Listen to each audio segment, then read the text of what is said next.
이어서 한문수필 공목설, 설이 바로 글의 종류란 말이야. 지금은 없지만 지금으로 따지자면 수필이겠지. 보통 설, 공목설, 악이설, 뭐 슬견설 굉장히 많아. 이거는 공목설이니까 구부러진 나무에 대한 이야기 정도로 해석하면 자연스러운 해석이 되겠지, 그지?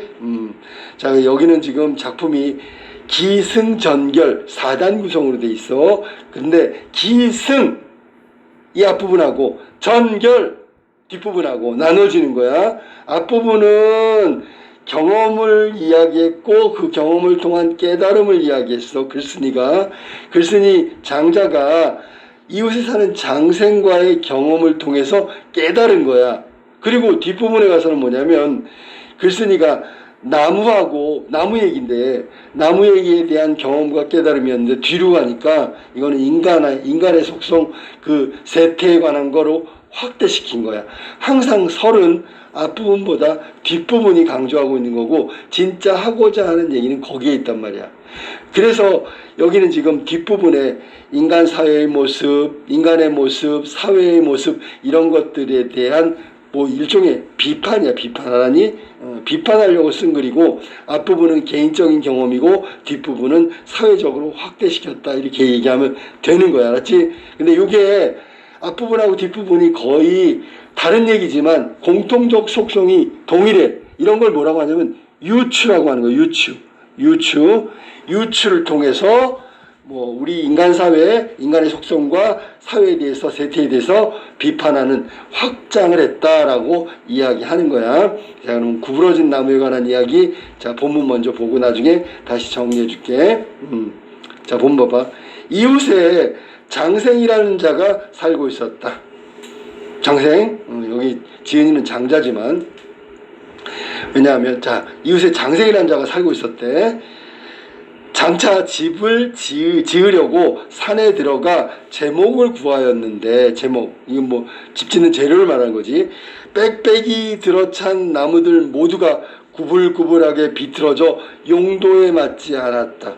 집을 지으려면 기둥을 세우고 뭐 석가래 지붕하려면 나무가 좀 쭉쭉 뻗어야 되거든. 근데 들어가 봤더니 다 구불구불해. 이거 저거 갖고는 집을 지을 수가 없는데 제목이 맞지가 않는 거야. 그런 가운데 산속에 있는 무덤가에 나무 한 그루가 서 있었는데 앞에서 보아도 곧 바르고 왼쪽에서 보아도 쭉 뻗었고 오른쪽에서 보아도 곧기만 했다. 잘 찾았네, 그지? 그래서 좋은 제목이라고 생각하고는 도끼를 들고 그쪽으로 가서 뒤에서 살펴보니 슬쩍 구부러져 쓸 수가 없는 나무였다. 그러니까 딱 봤을 때는 굉장히 딱 알맞는 제목이라고 생각했는데 실제로 도끼로 자르려고 하더니 구부러져 있대. 자, 그러면 여기서 우리가 생각할 때 고다 보이는 나무가 있는데 사실은 그게 고든 게 아니라 굽은 나무였다는 거지. 착각한 거야, 장생이. 자, 이에 도끼를 내던지고 탄식하기를 뭐라 했냐면 제목이 될 나무는 얼른 보아도 쉽게 알 수가 있어 고르기가 용이한 법인데. 자, 이 말은 자, 봐봐. 이 지금 여기 탄식하고 있는 거는 다 깨달음이거든. 알았니? 자, 고다 보이는 나무가 굽은 나무일 수 있다는 깨달음을 얻었거든, 앞에서. 그래서 겉으로 보는 게 그럴듯해 보여도 속이 아닐 수도 있다, 뭐 이런 얘기를 하고 싶은 거야. 이 나무의 경우는 내가 3번이나 다른 쪽에서 살폈지. 앞에서 왼쪽, 오른쪽. 쓸모없는 나무라는 것을 알지 못했어, 그때는. 그러니 용모, 겉모습이지. 사람으로 얘기한다면 얼굴이겠지, 그지? 그럴듯하게 꾸미면서 속마음을 숨기고 있는 사람의 경우에야 더 말해 무엇하겠는가 말할 필요도 없지. 자, 봐봐. 여기 나무는 자기가 속인 게 아니야. 지금 장생이 착각한 거잖아. 나무는 속이려고 하지도 않았는데 내가 착각했어. 근데 사람은 나를 속이려고 하면 나는 완전히 속아 넘어가는 거지. 사람은 얘기할 필요도 없겠지, 그지? 사람의 내면을 들여다본다는 건 거의 불가능하다는 얘기야. 자, 그 다음에 그 말을 들어보면, 자, 그 사람 말을 들어보면 조리가 정연하고 그 용모를 살펴보면 선량하게만 여겨지며, 요 부분은 위에서 말한 대로 앞에서 보고 왼쪽에서 보고 오른쪽에서 봐도 쭉 뻗어 있고 곧기만 한 거랑 똑같다고. 사소한 행동을 관찰해 보아도 삼가며 몸을 단속하고 있으니 조심 조심 이란 뜻이야. 삼가고 단속한다는 게 조심조심한단 말이야. 드러내지 않는다는 얘기야. 영락없이 100% 군자의 모습이라고 할 것인데, 그렇지. 이 상대방이 용모부터 해서 행동까지 저렇게 하면 나는 그 사람이 군자라고 생각할 수밖에 없는 거지. 급기야 큰 변고를 당해. 자, 변고라는 게 뭐 재앙이나 뭐 사고를 당했다는 얘기야. 절개를 지켜야 할 때에 가서는, 자, 이제 본색을 드러내야 될 때 가서는 말이지, 본래의 정체를 여지없이 드러내고 많이. 그러면 여기 본래의 정체는 뭘까? 전혀 겉모습하고 용모하고 같지 않다는 말이야. 정반대란 뜻이지. 절개를 지켜야 될 텐데 절개를 하나도 안 지켜. 그럼 그전에는 겉모습이나 행동이나 말하는 거나 모두 절개가 가득한 사람이라고 보였고 믿었는데, 실제 절개를 지켜야 할 때가 되면 여지없이 절개를 내팽개쳐 버린단 말이야. 국가가 결단나고 마는 것은 늘 이런 자들 때문이다. 겉과 속이 다르지. 겉으로는 군자인데 절개가 필요할 때, 나라를 위해서 희생할 때, 위태로울 때, 이때는 나서지 않는 게 이런 자들 때문이라고 얘기한 거야. 그러니까 나무도 모르는데 사람은 더 모르겠지. 나무는 속이려고 하지 않는데도 모르는데 사람은 속이려고 하면, 군자인 척하면 속을 수밖에 없지 않는 거냐. 뭐 그런 자들 때문에 나라가 위태로운 거다. 대체로 이건 뭐 대부분 이런 뜻이야. 나무의 생장 과정을 보건대 대부분의 나무는 소나 염소가 짓밟지 않고 도끼나 자귀에 의해서, 자기도 도끼 같은 연장이야. 해침을 받지도 않은 채비와 이슬을 맞고 무성해지면 밤낮으로 커 나가니 쭉쭉 뻗어 곧게 올라가야 마땅할 것인데도 그만 이토록 구부러져 쓸모없이 되는 경우가 또한 있게 되는 것이다. 그러니까 나무가 당연히 구부러질 수밖에 없는 거야. 옆에서 도끼로 막 찝고 그래서 구부러진 게 아니란 말이야. 쭉쭉 뻗어나가는 게 자연스러운 건데 이렇게 쭉쭉 뻗어나가게 잘하는 게 쉽지가 않단 말이야. 알았니?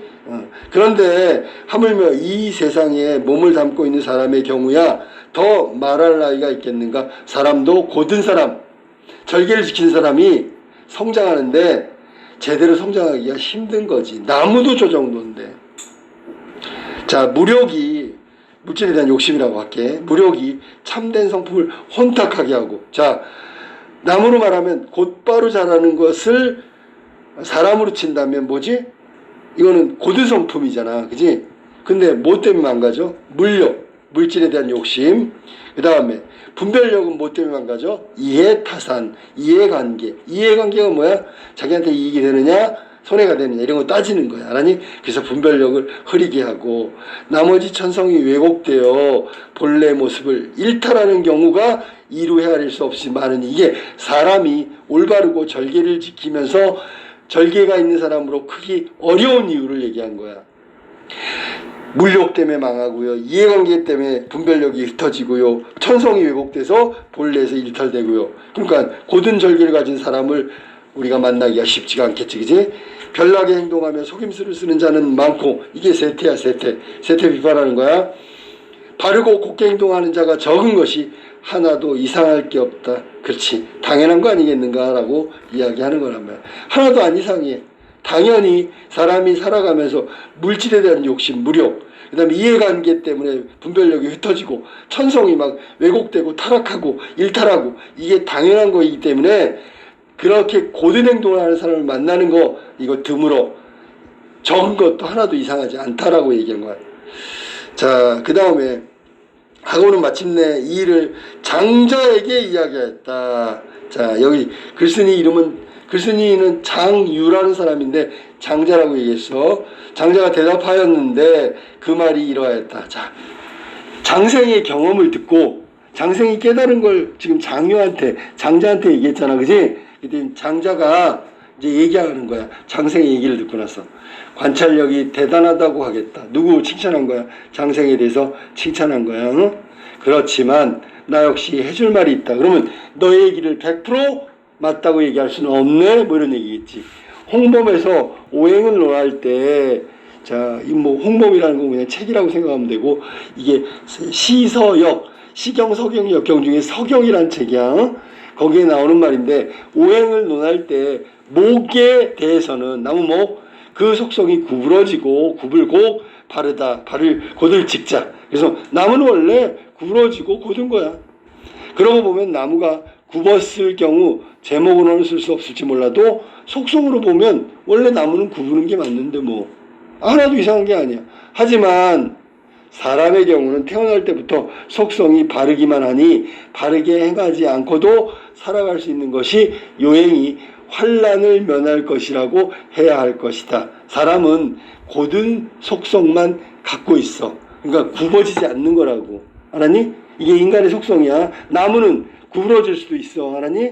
곧을 수도 있지만 구부러질 수 있는 거야. 당연한 거야. 그래서 바르게 행하지 않고도 살아갈 수 있는 게 요행이 환난을 면한 것이라고 해야 할 것이다. 그러고 보면 사람으로 태어나서 정직하게 살아가지 않는데도 죽음을 면하는 것 역시 요행이라고 해야 할 것이다. 사람은 본래 고든 속성만을 갖고 태어났는데 고든 속성이 아니라 나쁜 속성을 했는데도 죽지 않았어. 이거 너무 당연하냐? 라고 얘기한 거야. 알았니? 사람은 정직한 거고 사람은 고든 게 당연한데 그러지 않은 사람이 죽지 않은 거는 정말 다행이야 라고 얘기한 거야. 알았니? 이게 지금 나무하고 사람 얘기를 하는 거지 지금. 그런데 내가 세상을 보건대 나무가 구부렀을 경우는 비록 보잘것없는 몫이라 하더라도 가져다 쓰는 법이 없지만 나무는 구부러지면 아무 쓸모가 없다고, 용도가 별로 없다고. 알았니? 사람이 곧지 못할 경우는 아무리 정치를 잘하는 시대라 하더라도 내버리고 쓰지 않은 적이 없다. 나쁜 nom들. 그러니까 사람은 고든 속성을 다 잃어버렸는데도 다 정치에 있단 말이야. 그러니까 정치가 잘못된 게 뭐 때문이라고? 저 곧지 못한 놈들이 정치를 하고 있으니까 그런 거지. 자네도 큰 물건을 한번 보게나. 큰 물건, 큰 건물에 보면, 자, 마루대 기둥 석가래 말할 것도 없이 구름 모양으로 꾸미거나 물결처럼 장식할 경우에도 구부러진 제목이 있는 것을 보지 못하였다. 집도 큰 건물도 구부러진 거 안 쓴다고. 근데 정치에서는 왜 이렇게 사람을 곧지 못한 사람을 쓰는 거야? 뭐 이런 얘기가 된단 말이야. 이번에는 조정을 한번 보게나. 건물 말고 조정을 봐봐. 공과 경을 말하는 거야. 다 신하를 말하는 거고, 사와 대부를 말하는 거야. 이거 양반을 말하는 거지. 화려한 관복을 입고는 조정에서 거드름을 피우는 자들 치고, 얘는 고든 사람들이 아니겠지, 그지? 바른 도를 소유한 자는 보지 못하였다. 저 거드름 피우는 놈들 중에서 바른 인간, 고든 인간은 본 적이 없다고. 이처럼 구부러진 나무는 늘 불행하지만 삐뚤어진 사람은 마냥 행복하기만 하다 세태란 말이야, 이게. 알았니? 자, 거기 봐봐. 구부러진 나무는 용도에 쓸만한 게 없어서 다 버려진다고. 그러니까 불행하다고. 근데 삐뚤어진 사람, 절개 없고 올곧지 못한 사람은 정치에 몸담고 있어. 그러니까 마냥 행복하지. 활줄처럼 곧으면 길가에서 죽고 갈고리처럼 구우면 공우에 봉해진다. 자, 활줄처럼 꼿꼿한 절개를 지키고 바르게 살아가면 길가에서 죽고요. 갈고리처럼 이렇게 구부러지면 공작과 후작에 봉해진다라고. 그럼 현실은 나쁜 놈이 출세한다, 그런 얘기가 되겠지, 그지? 라는 말도 있지 않은가. 이 말을 통해서도 곡사가 공목보다 대우를 받는 것을 징험할 수 있을 것이다. 곡사는 뭐야? 구부러진 인재를 말하는 거고, 공목은 구부러진 나무를 말하는 거야. 그러니까 곡사가 공목보다 대우를 받죠. 맞죠?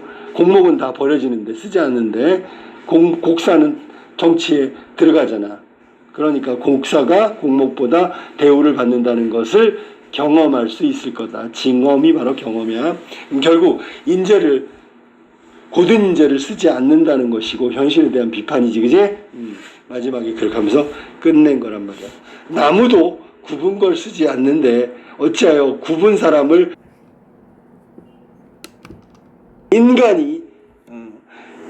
인간 사회, 세태에 대해서 비판하고 있는 설이란 말이에요. 설. 알았니?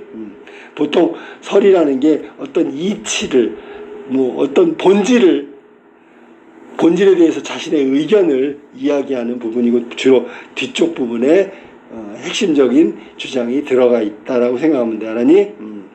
자, 공목설. 장생이 정리하면, 장생이 뭐라 했냐면 구분나무 이야기를 했단 말이야. 구분나무 이야기하면서 왜 구분 사람까지 유출했어. 구분 사람은 보통 물욕이나 이해관계 본성이 흐려진다고 얘기한 건데, 장자의 말은 뭐냐면 구분 사람이 있는데 구분나무는 쓰이지 않고 구분 사람은 인재로 등용됐다. 이게 부조리한 세태를 말하는 거야. 자, 마무리로 뭐 할 거냐면 장생과 장자가 바라보는 세상을 한번 볼게. 둘 다 공통점은 뭐냐면 구분나무가 기준이야. 기준. 알았니? 그거에 대해서 말하는 내용이 약간 달라. 장생은 나무는 곧게 자라는 것을 방해하는 요인이 없대. 근데 굽어지는 경우가 있어. 근데 사람은 물욕 이해관계로 인간은 곧게 자라기가 어려운 것도 당연하다. 그건 인간이 곧은 절개를 지니는 거, 곧게 자라는 게 힘들다는 게 당연하다는 얘기야. 장생의 얘기야. 환경에 따라서 결국 인간은 왜곡된 인간이 될 수밖에 없다라고 얘기한 게 장생. 하지만 장자는 아니야. 나무는 굽을 수도 있고 곧을 수도 있어. 근데 대부분 기본적으로 나무가 굽어 있거든. 그거는 나무의 속성이니까 문제될 게 없다고. 그 다음에 왜냐하면 또 굽은 나무는 목수들이 가져다 쓰지 않고 별로 쓰일 데가 없으니까. 근데 굽은 인재는 이상하게 조정해서 출세한단 말이야. 공이 되고 경이 되고 사대부가 된단 말이야. 그게 바로 잘못되어 있는 거 아니냐. 굽은 나무는 쓰지도 않는데 왜 굽은 인재는 갖다 쓰느냐라고 얘기한 거야. 그러니까 현실은 곡사가 공목보다 더 쓰임새가 크다는 게 말이 안 된다라고 얘기하는 게 장생의 얘기다. 알겠지, 그치? 자, 중간에 장생 얘기할 때 뭐라 그러냐면 환경 얘기할 때 이랬어. 소나 염소가 짓밟지도 않고요. 도끼나 자기로 해치지도 않아. 그런 내용 나오지, 그치? 그러면 당연히 꼿꼿하게 곧바로 자라야 될 거 아니야. 구부러질 이유가 없어. 그런데 환경이 나쁘지도 않은데 굽어서 자란단 말이야, 나무는. 사람은 있잖아. 물욕이라든지 이해관계 때문에 굽을 수밖에 없어. 그런 환경에서. 그러니까 사람이 곡사가 되는 건 당연하다. 공목이 되는 건 이상하다. 이 장생 얘기야. 알았니? 명확하게 해야 돼. 자, 그 다음에 장자가 옛말을 인용해서 마지막에 활줄처럼 곧으면 길가에서 죽게 되고 갈고리처럼 구우면 공작과 후작으로 높은 벼슬이 된다. 그런 것에 봉해진다라고 얘기한 것이 바로 현실의 모습이고 부조리한 현실을 비판하고 있는 내용이 바로 공목설의 마무리였다. 알았지?